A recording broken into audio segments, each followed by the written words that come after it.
যেই জায়গায় আসার পরে নেতার নেতাগিরি শেষ হয়ে যায়, যেই জায়গায় আসার পরে মেম্বারের মেম্বারি শেষ হয়ে যায়, যেই জায়গায় আসার পরে চেয়ারম্যানের চেয়ারম্যানই শেষ হয়ে যায়, যেই জায়গায় আসার পরে এই পৃথিবীর অস্তিত্বটাই কেমন যেন বিলীন হয়ে যায়। আর এই জায়গায় আসার জন্য আমাদের কোনো প্রস্তুতি নাই। আজকে দেখেন সাদা কাপড় পরে শুয়ে রয়েছে, যেই সম্পদ, যেই সন্তান, সব কিছু তার এক জায়গায় পড়ে আছে। আজকে দুনিয়ার মানুষ তাকে জোর করে নিয়ে যাবে, তার বলার এই অধিকার নাই আমাকে নিও না, আমাকে আমার খাটের থেকে নামায়ও না, আমাকে আমার খাটের থেকে সরায়ও না, আমাকে আমার সন্তান থেকে আলাদা করো না, আমাকে আমার স্ত্রীর থেকে আলাদা করো না, আমাকে আমার পরিবার থেকে আলাদা করো না, আমাকে আমার এলাকার বাসীর থেকে আলাদা করো না। সেই কথাটি হয়তো চিৎকার করে বলছে, আমি শুনতে পাচ্ছি না, আপনি শুনতে পাচ্ছেন না। সে বুঝতেছে তাকে শেষ বিদায় দিচ্ছে, সে এখনো বুঝতেছে সে খাটিয়ায় শুয়ে আছে, এখন তার বিশ্বাস এখনো হচ্ছে না সে মারা গেছে। সে এখনো মনে করছে যে আমি স্বপ্নের ভিতরে দেখছি, একটু পরে আমার ঘুম ভাঙলে দেখব আমি আমার ঘরের ভিতরে বসে আছি। তাকে যখন একটু পরে কবরে রাখা হবে, এই কবরে যখন তাকে রাখার পরে একটু পরে যখন কবর থেকে তার সন্তান, তার আত্মীয় স্বজনরা লাফ দিয়ে উঠে যাবে, তখনও সে মনে করবে আমি স্বপ্ন দেখছি। কারণ মাঝে মাঝে এমন এক স্বপ্ন আসে, ওই স্বপ্নের মধ্যে মনে হয় আমি মরে গেছি। হুট করে ঘুম ভাঙার পরে মনে হয় যে না, আমি মরি নাই, আমি জীবিত আছি, আমি বেঁচে আছি। তিনি এখনো লাশের খাটিয়ায় সাদা কাপড় পরে শোয়া। সে দেখছে এলাকার সবাই তার জানা যায়, কিন্তু সে মনে করছে না, আমি বেঁচে আছি, ঘুম ভাঙবে তো দেখবো আমি দুনিয়ার সামনে। আজকে তাকে কবরে রেখে যখন কবর থেকে উঠা হবে, তখনও সে মনে করবে আমি জীবিত আছি, একটু পর আমার ঘুম ভাঙবে, দেখবো আমি দুনিয়াতে আছি।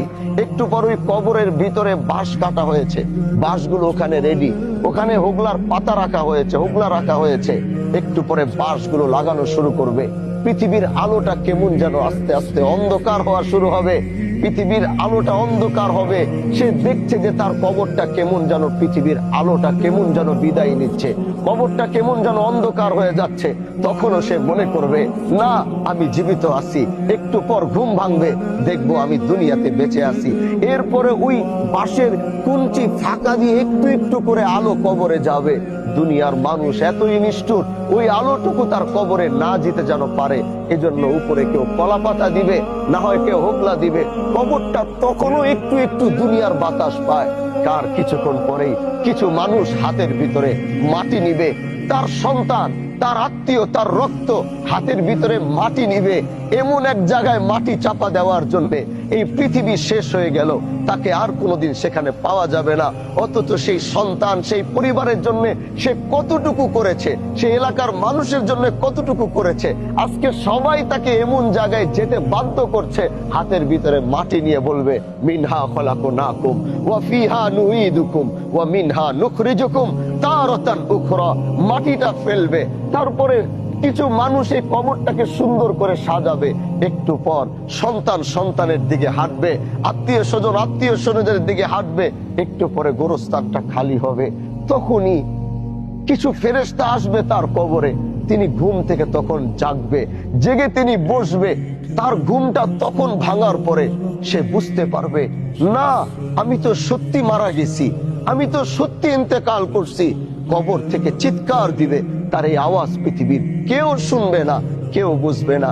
এটাই যদি দুনিয়া হয়, তাহলে আপনি কোন দুনিয়ার অহংকারীতে, কোন পায়ের আওয়াজে আপনাকে অহংকারী বানায়, কোন কথার বলে আপনি অহংকারী হন? আপনার নিজের জীবনেরই তো কোনো অস্তিত্বের গ্যারান্টি আপনাকে আল্লাহ পাক দেয় নাই। এজন্য ভাই আমার, আসো, এই জানাজায় তাড়াহুড়ো করে যাওয়ার জায়গা নয়। এই জানাজা তো বারবার এই লাশের দিকে তাকাও, বারবার এই খাটিয়ার দিকে তাকাও, বারবার এই খাটিয়ার দিকে তাকাও, এই সাদা কাপড়ের দিকে তাকাও। দেখো এই সাদা কাপড়ে কোন ধরনের শিলা এখানে নাই। আসো আবার বারবার এই কাপড়টা ধরো, নিজের কাপড়টা ধরো, দেখবা আজকে আমার কাপড়ে সেলাই রয়েছে, আমার কাপড়ে পকেট রয়েছে, আমার পায়জামায় পকেট রয়েছে, পাঞ্জাবিতে পকেট রয়েছে, আমার এই ওয়েস্টকোটের ভিতরে পকেট রয়েছে।